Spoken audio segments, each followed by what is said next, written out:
And for some, that's sometimes not easy to do. That's part of knowing who you're having a discussion with and knowing if you can talk to them on the emotional level and whether they like that or they don't like that. You know, some people lead with their head and not their heart, and vice versa. Go ahead. Well, along those same lines, let's say you're advocating for, I'm advocating for an environmental issue or green meetings or whatever. How do you break through to someone that isn't already in that mindset, that isn't one of their particular interests, that isn't one of their hot buttons? You're not pushing them. How do you open that up? Well, one of the ways, could everybody hear the question or not? The question was pretty much how do you reach someone if they're kind of closed-minded to what your cause is and what you're trying to get accomplished? And how do you do that by pushing their hot buttons, or, you know, you're not going to be able to push their hot buttons. Everybody has a hot button, and you need to find a way to take what you're saying and bring it back to the hot button.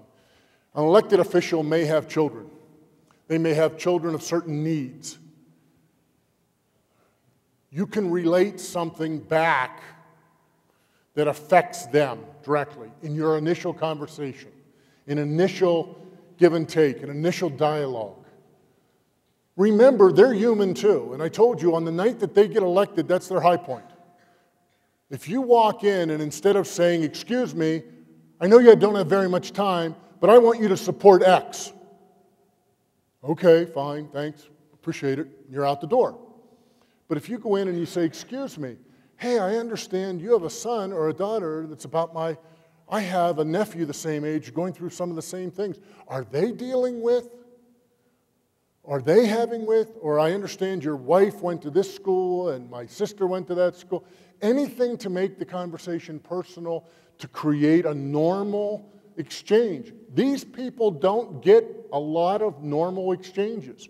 It is amazing what they will do to stop and have a normal conversation. They will change their schedule to have a normal conversation, and I've seen it happen. I've seen it happen many, many times.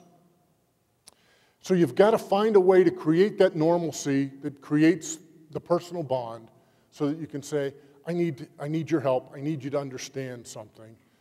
Why are you against something? You know, and once you create a personal space with somebody, then you have a better opportunity of digging a little bit deeper. And I can talk to you more about it when we're done to give you some more meat. Did that help at all? Okay. Mitchell. You've focused this, so I'm yelling right at you. Sorry about that. You've focused this so far on federal advocacy. Would the same principles apply, for example, if a GMIC chapter was trying to raise its profile locally or reach out to other communities of interest? So he said I was focusing federally, and if you wanted to reach out and focus locally, absolutely. That's why the slide was up there. It's all local. It all begins local. That's where you really have to start. That's where you have to create relationships. You know, everybody's a neighbor to somebody. They don't live in white ivory towers. And you can get to them on a local level. You get to know them and you get to understand them, and they get to understand how it affects their community. That is the big key, Mitchell, is you got to be there locally. That's where it's got to start. And that's why the chapters are going to be important to the growth of this and how they can continue to advocate for local issues. Any other questions? So here's a call to action. Be leaders.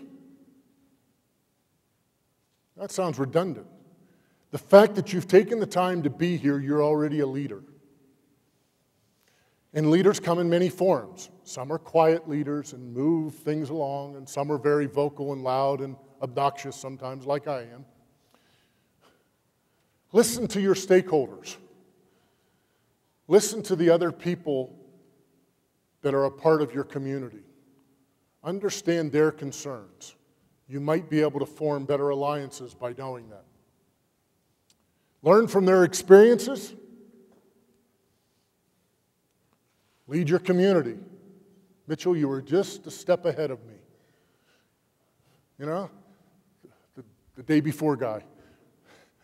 Lead your community, lead your chapter.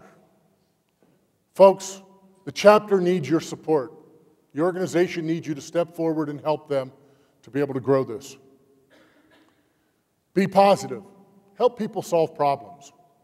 This is all about problem solving. Everything that you're doing is problem solving. You got a big puzzle. You're trying to put it back together. And I have one final thought before we get into the exercise. Your goal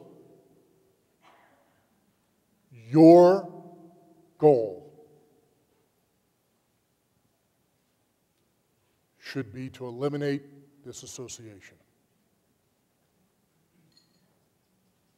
If you do that, you solve the problem. I hope you understand that clear message. By solving the problem, there's no need anymore. You know? We had a polio vaccine and polio's gone. Solve the problem, get rid of the association. I want to thank you for your time. I want to thank you for your attentiveness. You greatly deserve a round of applause for your efforts and your work. Do that. We're going to get into the next step that we're going to walk you through right now. So thank you very much for all your time. Hope you enjoyed the message.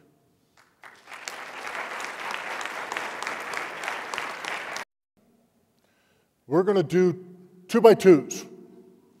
So find a partner, and I want you to be able to take on the challenge of what is a commitment to be a change agent, to be that trusted advisor, a thought leader, an advocate. What are you going to do? What is your call to action? So if you would like to be able to write them down, we've got stacks of Post-it notes over here. I'll grab them. We'll come through the audience real quick. Grab somebody. I don't want you to take forever. This should be kind of top of mind. The one thing you know you can live up to, that you can make a commitment for.